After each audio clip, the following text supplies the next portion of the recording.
সাধারণত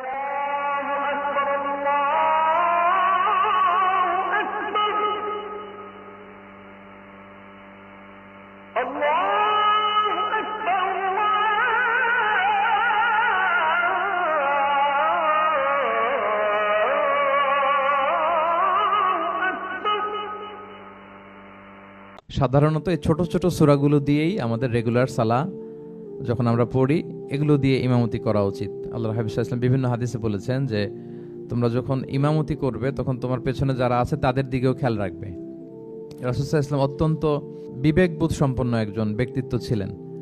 তিনি খেয়াল রাখতেন, যেটাকে আমরা কনসিডারেট বলি। আল্লাহর হাবিব সাল্লাল্লাহু আলাইহি ওয়াসাল্লাম খুব কনসিডারেট ছিলেন, কার কোথায় কি সমস্যা এটা খুব খেয়াল করতেন। And he was a man of 6 senses. আমরা 6 সেন্সের কথা বলি, আমাদের অধিকাংশেরই 4টা সেন্স একসাথে কাজ করে, কারো 5টা 6টা সেন্স কাজ করে, এরকম মানুষ পাওয়া দুষ্কর। আল্লাহর হাবিব সাল্লাল্লাহু আলাইহি ওয়াসাল্লাম অত্যন্ত বিবেকবোধ সম্পন্ন একজন লোক ছিলেন। একবার তিনি সালাত খুব সংক্ষিপ্ত করলেন, তো সাহাবারা জিজ্ঞেস করলেন, ইয়া রাসূলুল্লাহ, এত সংক্ষিপ্ত কেন করলেন সালাত?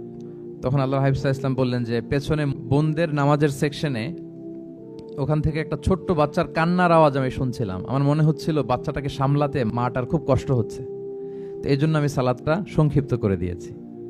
দেখেন কিরকম সেন্সেশন, কতটা কনসিডারেট ছিলেন। একবার আবার আল্লাহর হাবিব সাল্লাল্লাহু আলাইহি ওয়াসাল্লাম মাগরিবের সালাত কিংবা এশার সালাতের কোন এক সেজদা অনেক লম্বা করে দিলেন।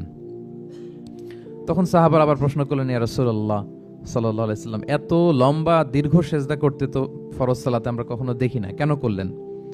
অসুস্থ হলেন নাকি নামাজের মাঝখানে, অথবা ওহী নাজিল হচ্ছিল নাকি, এরকম কিছু ঘটলো নাকি? তো আল্লাহর হাবিব সাল্লাল্লাহু আলাইহি ওয়াসাল্লাম বললেন যে না, এগুলো কিছুই না, বরং আমার নাতি হাসান আমি সেজদারত অবস্থায় আমার পিঠের উপরে চড়ে বসেছিল, কাঁধের উপরে। তো আমি অপেক্ষা করছিলাম যতক্ষণ না তার খেলা শেষ না হয়, তার প্রয়োজন পূরণ না হয়, ততক্ষণ আমি সেজদায় লুটিয়ে পড়েছিলাম। হাসান যখন নেমেছে, তার প্রয়োজন পূরণ হয়েছে, আমি আবার সেজদা থেকে উঠে দাঁড়িয়েছি। দেখেন কতটা কনসিডারেট ছিলেন। তো এইভাবে আল্লাহর হাবিব সাল্লাল্লাহু আলাইহি ওয়াসাল্লাম ছোট ছোট সূরাগুলো দিয়ে ফরজ সালাতের ইমামতি করতে উদ্বুদ্ধ করতেন। মুআয ইবনে জাবাল রাদিয়াল্লাহু তাআলা আনহুকে উনি মদিনার পাশেই একটা এলাকার ইমাম হিসেবে অ্যাসাইন করেছিলেন। তো ওই এলাকার লোকজন ছিল শ্রমজীবী, ওট দিয়ে তারা পানি নিয়ে খেজুর বাগানে পানি সিঞ্চন করত। সারাদিন পরিশ্রম করে ওনারা সালাতে অংশগ্রহণ করত। তো একবার উনি মাগরিবের সালাতে সূরাতুল বাকারা তেলাওয়াত শুরু করলেন। কোরআনের সবচাইতে ছোট সূরা নাকি সবচাইতে বড় সূরা, 286 আয়াত বিশিষ্ট সূরা। তো ওনারা ছিলেন ক্লান্ত, শ্রান্ত, পরিশ্রান্ত। কেউ কেউ বিরক্ত হয়ে, ক্লান্ত হয়ে নামাজ ছেড়ে দিয়ে একা একা নামাজ পড়ে ফেললেন।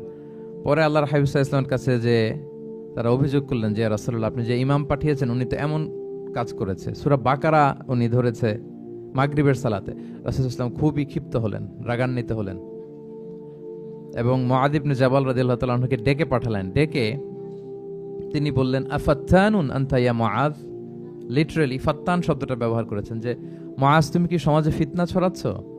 তোমাকে পাঠালাম ইমাম হিসেবে, সেখানে তালিম দিবে, তারবিয়া দিবে, ঐক্য ধরে রাখবে, তুমি কি ফিতনা ছড়াচ্ছ সমাজে?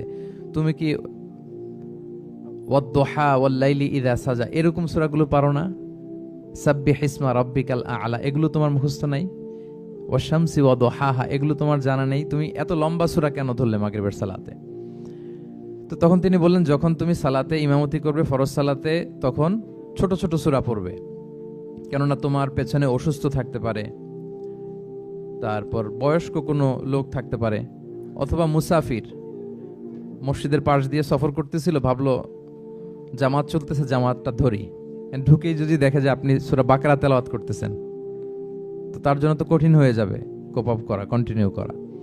তো এই জন্য ছোট ছোট সূরাগুলো আল্লাহর হাবিব সাল্লাল্লাহু আলাইহি ওয়াসাল্লাম পড়তে আমাদেরকে উৎসাহিত করেছেন ফরজ সালাতের, যখন আমরা ইমামতি করব।